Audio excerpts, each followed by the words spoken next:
Hey, to apply the iPhone keyboard theme on the Samsung Galaxy M15 5G, all you have to do is just open the Google Play Store. So this icon actually appears at the App Store in my case. Then click on the search and input this phrase, Green Apple Keyboard. Now select this application, the Green Apple Keyboard, and tap to install. Now just wait for this downloading process. It will take around a few seconds.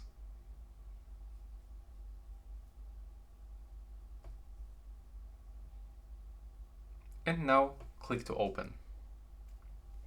From this, tap to enable any settings. Now from this you will have to actually click on the switcher of the Green Apple Keyboard.